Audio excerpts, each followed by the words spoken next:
Jama'a musulmi assalamu alaikum wa rahmatullah. Sunana Ibrahim Khalil ɗan Shagamu jikan Kundila na Kano.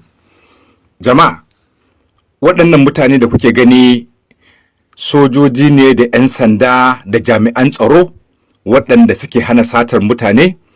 Waɗannan buhuna gaba ɗayansu babu abin da ke ciki sai ɗan adam, yara ƙanana da matasa da kuma 'yan shekara 15. Dukansu an sato su ne aka sa su a buhu, wani buhun ma mutum biyu ne a ciki, aka ɗaɗɗaure su aka ƙulle da niyyar a kai su kasuwar shinku.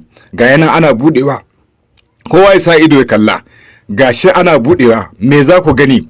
Ga yaro ƙarami wanda aka sato shi daga nesa, gashi nan za a je a sayar da shi, a yanka shi, a cire harshen, a cire idan, a yi mai 'yan siyasa tsafi da su.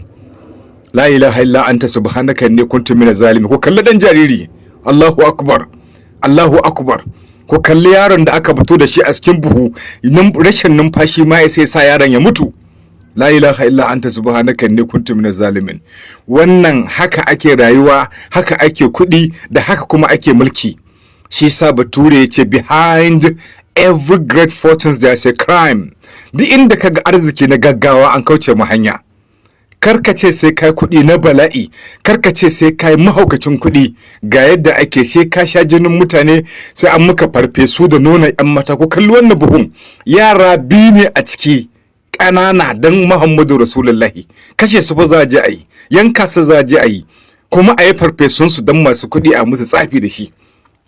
Allah ka tsare jininmu, ka tsare imaninmu, Allah ka sa abu da kan ma'aikata alheri, Allah ka cire mu na kwaɗayin san duniya. Domin manzan Allah ya ce akwai wata tsoka a cikin zuciyar mutum, a cikin jinin mutum, idan a cikin jikin mutum, idan wannan tsoka ta lalace, komai nashi ya lalace, shine zuciya. Idan zuciyarka da ruhinka ya tafi akan san duniya, shikenan fa sai dai la hawla wala quwwata illa billah. Ga mutanen nan an cece su gaba daya, ga